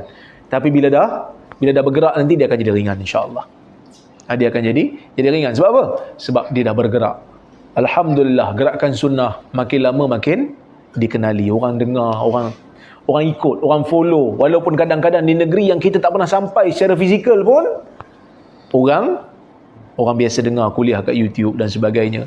Kita nak orang mengamalkan sunnah semula. Kita nak supaya sunnah ini dihargai oleh manusia. Itu yang pertama. Yang kedua, kena jagalah nama Nabi SAW daripada pendustaan, daripada pembohongan. Selain daripada kita tegakkan sunnah, kita kena banteras juga hadis-hadis palsu ni. Kan? Islam ni dia suruh kita hidupkan agama dengan syiar adanya salat berjemaah, adanya azan, kan? Supaya agama tu hidup. Tapi bukan itu je. Maka disyariatkan jihad. Untuk apa jihad? Untuk kawal agama ni daripada serangan luar. Sebab itu Syatibi kata, jaga agama min janibil wujud wa min janibil adam. Jaga agama dengan mewujudkan amalan dan dengan memadamkan benda yang boleh memadamkan amalan agama. Padamkan atau buang benda yang boleh padamkan agama. Maka sama juga dalam bab sunnah, hidupkan sunnah. Hidupkan sunnah. Amal benda sunnah. Supaya orang kenal sunnah. Tapi dalam masa yang sama, hadis-hadis palsu ni kena buang lah. Baru ada wujud dan adam. Maksudnya kita timbulkan yang betul, kita banteras yang palsu. Lepas tu ulama dulu, mereka gunakan pelbagai cara. Mereka gunakan pelbagai cara untuk banteras hadis palsu. Sebahagian mereka halang anak-anak murid daripada dengar daripada pemalsuan. Mana-mana pemalsu hadis yang mendakwa diri dia ulama hadis, mereka kata jangan. Dia ni pemalsu hadis. Jangan dengar daripada dia. Jangan masyhurkan nama dia. Sebab Imam Malik, dia tak akan riwayat daripada orang yang pembohong. Tak akan. Sebab dia kata, kalau aku riwayat daripada pembohong, aku akan masyhurkan nama dia. Sebab Imam Malik riwayat, aku akan masyhurkan dia. Itu pertama. Yang kedua, mereka akan beri label. Hadis palsu ni kalau tengok je dia pemalsu hadis, dia akan label kadzab, dajjal. Yang ni pendusta, yang ni dajjal. Kira kalau dengar bahasa Rora, ustaz ni tersilap baca hadis ni palsu, tersalah baca, lembut sangatlah saya bagi. Kan? Kalau betul nak guna istilah ulama hadis, hang dajjal. Dan kita tegur tak ubah-ubah, kita boleh panggil dia dajjal. Sebab dia orang kata apa? Menyebarkan sesuatu yang bukan agama dan mendakwa ia daripada agama. Boleh panggil dajjal lah tu. Tapi yalah, kalau setakat kita kata dia tersilap, dia tersalah pun kena dah kita. Kalau kita panggil dia dajjal lagi lah. Saya ingat masuk dalam kot saya kan, masuk penjara kot. Maka itu yang kedua. Yang ketiga, mereka tulis kitab. Sebab itu kita akan tengok ada kitab Tanzihus Syariah, ada kitab Tazkiratul Mawdu'at, ada kitab Mawdu'at Kubra. Semua kitab-kitab ni menghimpunkan hadis-hadis palsu. Bukan untuk kita amal, tapi untuk kita tahu yang ni palsu. Dan saya beberapa kawan yang lain juga, beberapa sahabat yang lain juga mengusahakan satu apps yang ni bantuan daripada kawan-kawan juga. Syekh Razak juga bantu. Kita buat semakhadis.com. Semakhadis.com ni tuan-tuan boleh download percuma. Dalam tu ada hadis-hadis yang dhaif dan palsu. Kita buat by kitab lah. Dhaif dan palsu ni sebab kita nak kawal. Dengan adanya media sosial, dengan adanya WhatsApp ni jadi susah kan. Kita nak jawab setiap masa, nak jawab setiap ketika ni jadi payah. Jadi kita buat satu apps, kalau saya tidur pun orang boleh tengok kat situ. Kalau saya mati pun, benda tu insya-Allah akan berkekalan. Kita dapat sumbangan daripada orang ramai lah. Alhamdulillah setakat ni kita berjaya habiskan 458,000. Dan ongoing. 400,000 tu untuk banner apps dengan 12,000 hadis dalam tu. Dalam tu dah ada 12,000 hadis. Bayangkanlah kan. Stres yang tak stres buat benda ni. Tapi saya mengharapkan agar kita semua dapat manfaat daripada apps tu. Dan insya-Allah dalam, saya ingat mungkin tahun depan kita dah boleh masukkan yang sahih pula. Sebab ada orang kata, apa dhaif yang palsu je ni? Sahih tak ada pun. Sebab orang selalu tanya yang dhaif dan palsu. Jadi kita buat yang tu dulu. Yang sahih sedang dalam proses. Saya buat Sahih Muslim, Dr. Kamilin buat Sahih Bukhari. So bila kita buat yang tu, kita juga akan masukkan juga sunan yang 4, Abu Dawud, Tirmizi, Nasai, Ibnu Majah. Yang mana yang sahih kita akan masuk. Yang mana yang sahih dan dhaif tu kita akan nyatakan statusnya. InsyaAllah, mudah-mudahan usaha ini dapatlah bantu sikit-sikit untuk memartabatkan ilmu hadis. Kan? Sebab ilmu hadis ni, dia jadi macam struggle jugalah kita nak perkenalkan ilmu hadis ni pada masyarakat. Tapi kita cubalah. Mudah-mudahan orang makin lama makin kenal apa itu ilmu hadis. Sebab bila belajar hadis je orang akan tengok. Belajar hadis kan? Kira, bukan kata belajar hadis. Kadang-kadang orang belajar kat UPSI pun dia akan tanya. Belajar hadis dengan Rora lah ni. Tak, saya fakulti sukan. Fakulti sukan tak apa. So, dia jadi macam satu stigma tak kan. Sedangkan kita bukan ajak orang buat benda yang pelik. Kita ajak orang kembali kepada Al-Quran dan Sunnah. Itu pun jadi masalah. Ya? Tapi kita kena buat. Li Rasulih. Kita nak menegakkan, nak jaga nama Nabi SAW daripada hadis-hadis palsu. Kan? Tapi ada hadis palsu memang susah nak bantras. Sebab tu kalau saya diberikan kuasa lah, kalau katalah kita ada kuasa nanti ni, Kan? Kita kena wujudkan orang yang nak mengajar agama kat masjid-masjid ni kena belajar ilmu takhrij. Kena belajar ilmu macam mana cara nak tahu hadis ni sahih ke tidak. Kena belajar. Ustaz-ustaz yang mengajar kat masjid-masjid tu kena tahu. Supaya bukan main sauk je semua hadis. Itu kalau saya ada kuasa lah. Kan? Tapi masalah saya tak ada. Bila kita baca hadis dalam kitab, kita jumpa satu-satu hadis dalam kitab, kita kena check lah kesahihan dia. Macam mana nak check tu? Ada ilmu dia lah. Sebab kadang-kadang ada orang dia tanya saya soalan kan, dia kata, Ustaz, apa status hadis ni? Saya kata, kejap. Lepas 2 jam, 3 jam saya bagi ni, hadis ni dhaif. Cepatnya Ustaz cari, macam mana? Dia pun kata hebatnya. Bukan hebat pun, sebab ada cara nak cari. Kalau kita tak ada cara, memang susah lah nak cari. Buka satu-satu kitab, kita tak ada method mencari. Kan masuk library, tak ada cara nak cari buku. Tak ada nombor kod, kan susah. Tapi bila ada nombor kod, kita tahulah. Okey, hadis ni dia punya tema apa. Dan kita boleh cari kitab-kitab yang berkaitan dengan tu lah. So kita akan jumpa sanad dia, lepas tu kita boleh buat penilaian. Pendakwah-pendakwah, guru-guru takmir yang mengajar di masjid, yang pegang tauliah, sepatutnya belajar benda ni. Barulah dia tak pelik. Ni bila saya tulis berkenaan dengan hadis, saya tulis status hadis, saya tulis jalur ni dhaif, jalur ni perawi. Dia bukan faham. Al-Imam Ad-Daraqutni mengatakan hadis ini palsu, Al-Imam Ibn Hajar Asqalani mengatakan hadis ini matruk. Kita bagi tahu satu-satu, lepas tu baru tu kesimpulannya hadis ini palsu.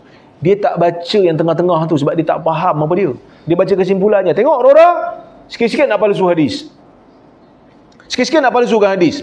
Sebab tu saya kadang-kadang terfikir juga, lepas ni saya nak tulis artikel, tak payah ada kesimpulan. So paling tidak dia kena baca isi tu. Sebab kalau kita tulis kesimpulan, sebenarnya kesimpulan ni nak bagi mudah aja kan. Sebab orang kalau tak faham baca yang tengah-tengah tu, dia boleh pergi skip pada kesimpulan. Tapi dengan kesimpulan tu saya kena kecam. Dia kata ini PhD hadis, pemalsu hadis dhaif. Semua hadis dhaif dia nak palsukan. Padahal bukan saya yang kata palsu, Bukhari. Semua nukilan. Saya tak berani nak kata hadis tu palsu. Kalau tak ada sandaran, tak ada backup daripada ulama-ulama dulu. Tapi dia tak baca yang tu, dia baca kesimpulan je. Lepas ni tak payah kesimpulan. Tapi lah kalau tak ada kesimpulan, dia panjang sangat. Orang komen juga. Letaklah dekat tajuk, Ustaz. Ada juga yang jenis baca tajuk je. Lepas ni tak payah ada tajuk, tak payah ada kesimpulan. Dah panjang pula. Komplain juga, panjang sangat lah Ustaz. Boleh lukis tak?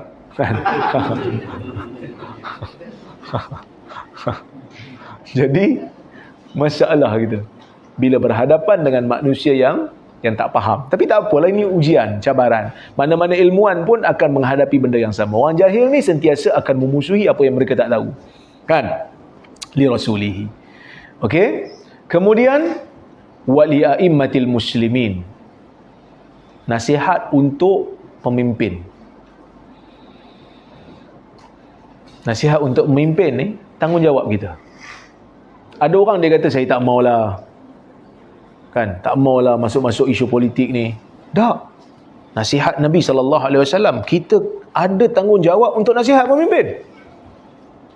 Ada orang dia main play safe. Nanti kalau saya masuk bab politik ni orang tak suka kat saya, nanti orang maki kat saya. Dakwah bukan untuk orang suka, Syekh. Dakwah untuk orang faham, untuk orang terima apa mesej yang kita nak sampaikan. Kalau orang nak suka, kau jangan jadi pendakwah, kau jadi artis. Baru orang suka. Itu pun kena balik dengan telur busuk kadang-kadang. Kan? Kadang-kadang artis pun dia kan buat apa pun. Dia menyanyi je. Tapi orang kata tak sedap. Kan? Sebab kadang-kadang artis pun ada juga mulut puaka, ada juga. Tapi ada juga artis yang tak kacau orang, tapi orang tak suka kat dia. Kalau nak suruh orang suka, jadi artis. Nak jadi pendakwah bukan suruh orang suka. Suka tu wasilah je. Wasilah untuk sampai maklumat. Orang suka kat kita, Alhamdulillah. Tuan-tuan suka kat saya, panggil saya hari ni. Alhamdulillah, saya boleh sampaikan maklumat. Tapi ada maklumat yang tuan-tuan macam, pelik ustaz ni, tak suka aku. Saya tak boleh buat apa-apa. Kerana bukan tugas saya untuk tuan-tuan suka kat saya. Tugas saya nak sampaikan apa yang Allah dan Rasul suka. Bukan apa yang manusia suka. Tapi ada orang yang menjadikan suka manusia ni sebagai satu matlamat. Sedangkan tu wasilah je. Tapi dia jadikan matlamat. Susah Syekh nak sebut benda ni. Sebab kadang-kadang ada juga ustaz-ustaz begitu. Tak apa Syekh, entah jalan terus, kami kat belakang. Tanya juga, belakang aja, bila nak duduk depan? Aku seorang je kena ni. Tak boleh lah Syekh, kami tak boleh. Kami ni, dia fikir macam, tak, ada manusia yang macam tu, yang menjadikan redha manusia, suka manusia itu sebagai matlamat dia. Ini masalah. Kan? Saya banyak komplain isu politik. Walaupun bukanlah keras, kadang-kadang kita bagi satu ayat yang macam tajam sikit kan. Just untuk bagi tahu kepada pemimpin, rakyat ada masanya bersuara untuk bagi tahu, untuk nasihat. Dan kalau semua rakyat berfungsi, kerajaan akan behave. Ini masalahnya bila rakyat pun takut, kerajaan akan jadi wani. Saya bukan nak suruh lawan kerajaan, nak suruh beri pandangan kepada polisi yang kerajaan buat. Kan? So, kita berikan nasihat. Nasihat tu macam mana? Terpulanglah. Kalau siapa yang kenal menteri, WhatsApp lah. Ada benda ni tak betul, benda ni tak kena. Siapa yang tak kenal menteri, tulis je lah. Create awareness. Sebab kita negara demokrasi. Kan? Tapi awak tu penjawat awam. Penjawat awam tak boleh berpolitik parti. Parti tak boleh. Melainkan dengan kebenaran bos. Saya bukan parti, saya tak ada parti.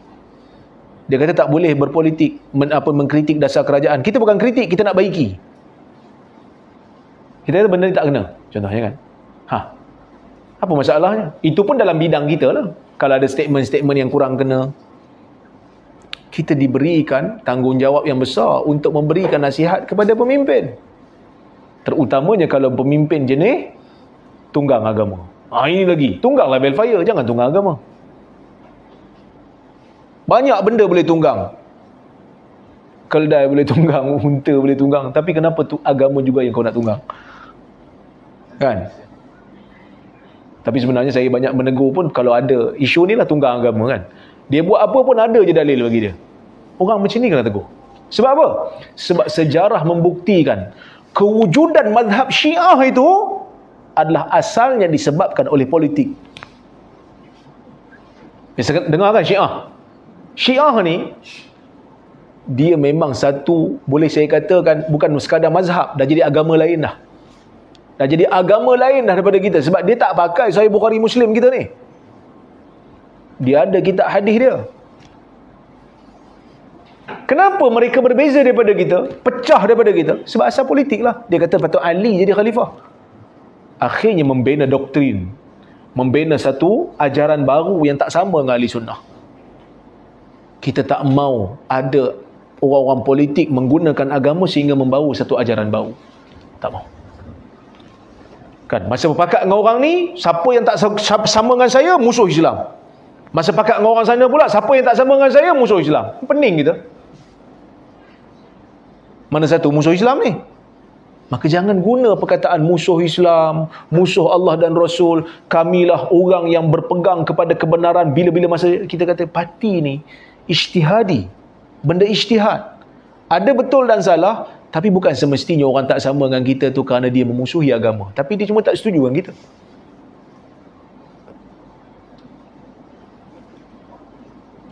Wa ammatihim, dan juga nasihat untuk semua orang Islam, nasihat untuk semua orang Islam. Jadi kita ada tanggungjawab untuk memberikan nasihat kepada rakyat, untuk memberikan nasihat kepada orang ramai. Kita ada tanggungjawab. Jadi itulah lebih kurang yang saya boleh sampaikan. Kita sampai berapa ni? Pukul 1. Ni ada lebih kurang dalam setengah jam. Kalau ada soalan, komen boleh tanya. Sampai Zuhur. Okey. Kalau ada apa-apa nak tanya? Ya. Nak minta nasihat juga ni. Nak mengundi ni nasihat sikit. Kriteria. Tak nak cakap lah mana satu. Bayar sendiri. Dia pertama sekali, kita kena tengok di mana yang dapat memberikan kestabilan politik. Sebab kita ni dah letih dah dengan slogan, kalau undi saya akan buat Islam. Contohnya kan. Sebab bagi saya nampak walaupun mereka memerintah, tapi tak nampak Islam tu lebih daripada sebelum ni. Tak nampak lagi lah. Setakat ni saya tak nampak. Sebab kedai runcit serba nikah masih ada jual arak lagi. Orang Islam masih lagi yang kerja kat situ terpaksa lagi jual arak. Sebab tu saya mengharapkan agar kita buat something lah. Kita kena ada suara orang-orang yang meniaga, budak-budak yang bekerja dekat 7-Eleven, yang bekerja dekat kedai Semerdeka ni, kalau boleh orang Islam tak boleh jual arak. Saya tak tahu kalau ada peraturan tu, kalau tak diikut, tapi saya rasa macam kita kena enforce lah benda tu. Kesian tengok bila budak-budak kan, budak-budak muda duk jual arak kat orang. Patutnya negara yang majoriti Muslim macam kita ni, kita kena buat something lah sepatutnya. Jadi saya nampak macam slogan tu macam tak berapa nak berjalan sekarang ni untuk keadaan semasa, kerana kestabilan politik tak ada. Bukan saya nak menafikan niat baik dia orang tu, niat baik dia orang tu mungkin ada, tapi dia orang pun sendiri kata kami tak boleh buat apa sebab kami minoriti dalam kerajaan. Jadi wujudkan kestabilan politik dulu kan. Macam mana nak wujudkan kestabilan politik? Saya pun pening tengok sekarang ni. Kalau tengok dengan Pakatan Harapan, serabut juga kepala kita tengok. Dengan 22 bulan mereka memerintah, kita pun tak nampak perbezaan apa yang diorang nak bawa kan. Yang nampaknya kenyataan demi kenyataan, kenyataan balas, kenyataan mula yang dibuat menggusarkan orang Islam. Kerana wujudnya tokoh-tokoh besar mereka macam Ramasaminya, macam Roni Liu, yang kenyataan mereka menggusarkan orang Islam. Dengan Pakatan Nasional pula, Perikatan Nasional pula, dia satu, kita pun tak tahu, mereka pun tak berikan apa-apa tawaran lagi. Manifesto sebab mereka tak masuk bertanding pilihan raya umum lagi. Barisan Nasional dengan masalah dia, apa yang saya harapkan adalah kita mungkin boleh tengok pada calon lah kot. Sebab apa? Sebab dulu orang tak setuju dengan saya. Dia kata, tak boleh Ustaz. Dia orang kalau kita undi calon pun, dia orang ada kaitan dengan parti. Parti boleh menentukan. Tak ada, sekarang boleh lompat. Anytime boleh lompat. Saya rasa saya pangkah bersatu hari tu. Tengok lompat lagi. Saya pangkah BN hari tu, lompat lagi. So lompat banyak sangat. Kan? Jadi bagi saya, kita undi orang yang boleh berkelayakan untuk menjadi wakil kita, untuk menjadi suara kita di DUN. Tapi sebenarnya ini live lah. Live. Janganlah live. Live ni susah sikit nak cakap.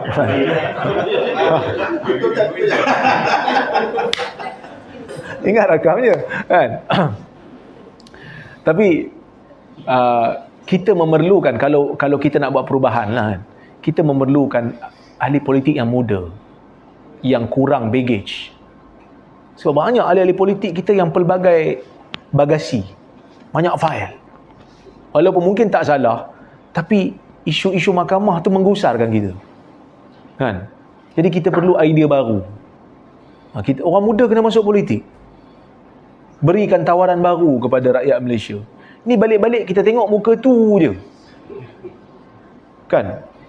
Saya bukanlah menentang, cuma saya kata macam apa yang kita ada hari ni, rentetan daripada kes Tun dengan Anwar yang dah lama sangat dah. Tak habis-habis lagi. Dah lah, jaga cucu rumah.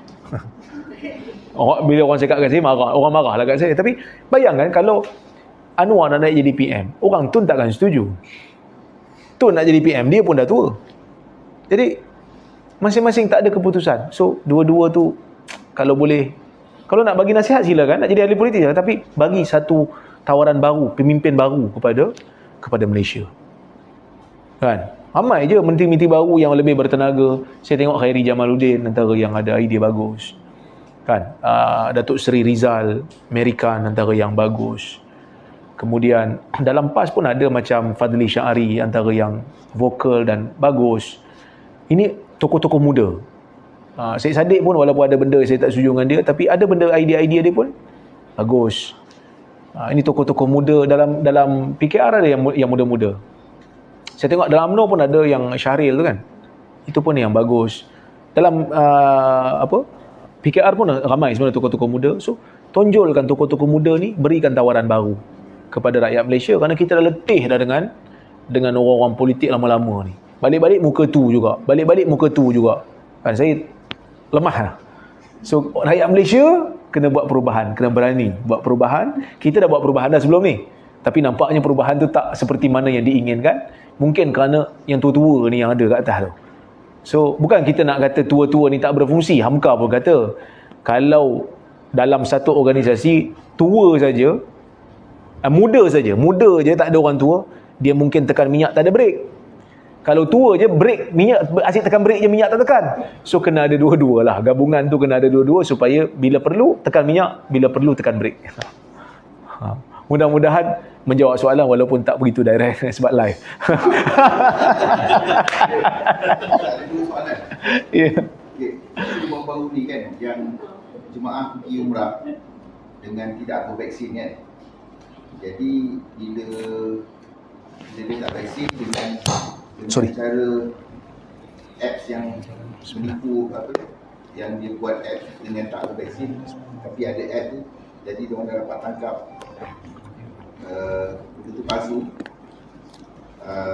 Dan apa ni macam Arab Saudi tak bagi, dah stop jemaah Malaysia untuk ke Saudi, dan tidakkah itu menyusahkan yang lain yang betul-betul dah vaksin, disebabkan yang nak pergi umrah sangat ni sanggup menipu dengan cara memasukkan cara ini. Tapi ada pendapat pula apa ni, dia cakap masalahnya pergi umrah ni jemputan Allah kan, apa kena-mena dengan palsu vaksin. Betul lah, palsu vaksin tu menyusahkan orang lain, tapi ini bukannya pergi ke tempat lain, dia pergi ke Madinah dan kan, maka dia ada jemputan Allah. Ini tak ada kena-mena dengan itu. Apa pendapat Ustaz? Dan nombor dua, boleh sekali soalan? Boleh dia isu yang common lah, berkenaan dengan kenduri arwah. Kan? Jadi kalau kita pun tak berapa setuju dengan benda ni kan. Tapi masalahnya kita duduk dalam jemaah AJK penduduk setempat kan. Sekali, dua kali tak pergi, dia tak nampak sangat kan. Tapi kalau kita tak pergi sepanjang masa dan kita duduk dalam AJK setempat tu pun bermasalah juga. Okey. Yang pertama berkenaan dengan sijil vaksin yang palsu. Biasanya yang buat sijil vaksin yang palsu ni orang yang anti vaksin lah. Biasanya. Sebab tu kalau kita tengok ada sijil palsu yang dijual oleh doktor tu kan, yang ditangkap dah doktor tu kan, berapa juta dia buat kan. Dia untung sebab dijual berapa, satu sijil palsu tu dijual 1,000, beribu juga lah dijual kan. 1,500. Bagi saya lah, bila kebanyakannya anti vaksin ni, yang saya jumpa lah, kebanyakannya tak nak vaksin sebab dia kata vaksin ni agenda Dajjal dan sebagainya. Cuma bila kita tak suka dengan Dajjal, kita jangan ambil perangai Dajjal. Banyak orang tak suka dengan Dajjal, tapi dalam masa yang sama dia pun lebih kurang macam Dajjal juga. Menipu ni kerja Dajjal. Sebab Dajjal ni memang menipu, sebab dipanggil Dajjal.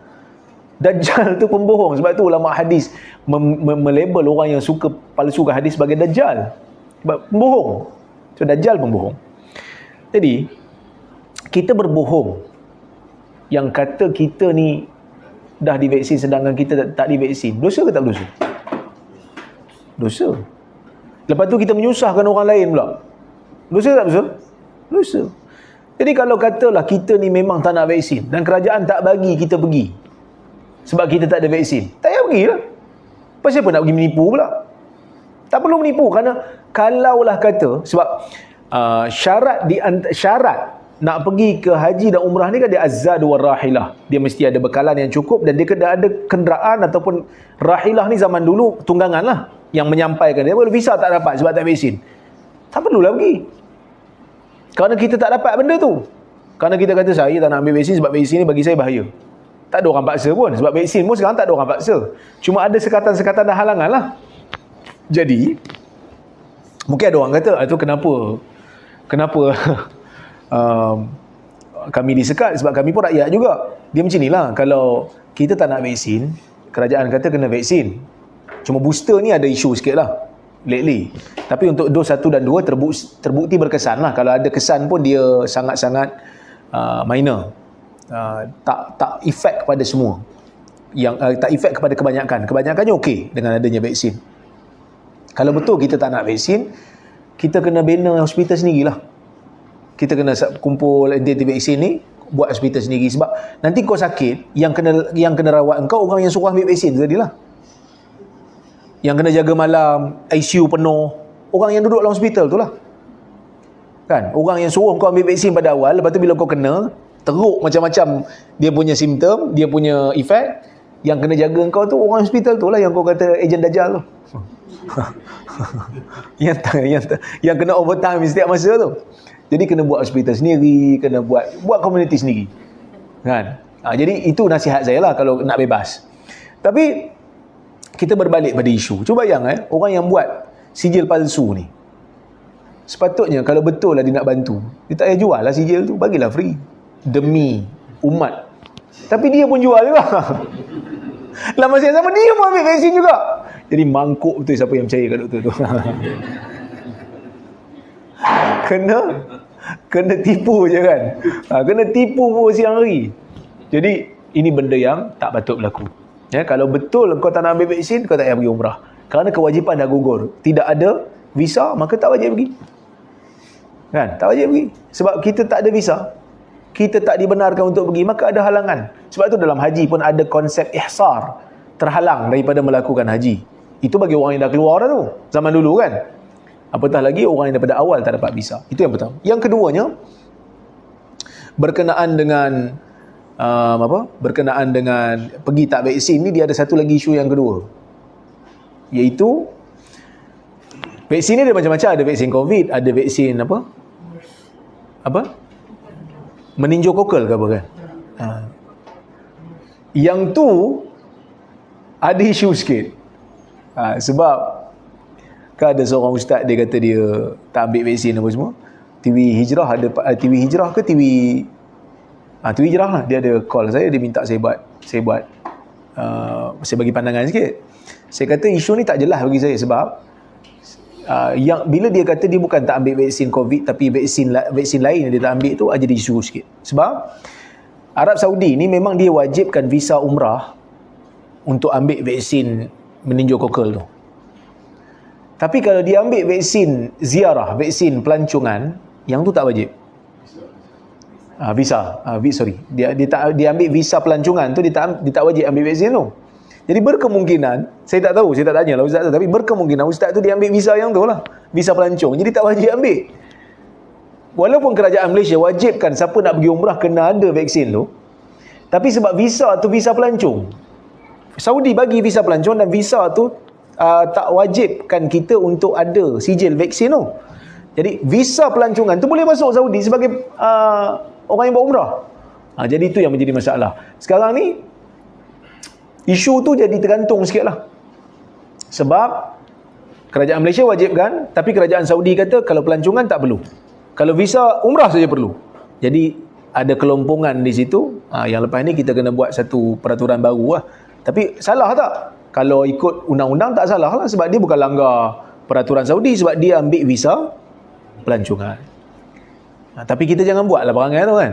Bahaya kat diri, bahaya kat orang lain juga. Itu yang pertama. Yang keduanya berkenaan dengan kenduri arwah ni. Kenduri arwah ni betul lah, dia jadi masyarakat jadi problem kan. Apa yang sunnahnya? Yang sunnahnya adalah kita bagi makan lah. So kita boleh buat perubahan lah. Kalau orang jemput kita, kita pergi bawa makanan. Kita pergi bawa makanan lah. Makanan, bagilah beras ke sebungkus kan, satu pack beras tu. Lepas tu saya kata saya tak join lah majlis ni kerana bagi saya ia tak sunnah. Cakap betul terang. Tapi kita berkawan.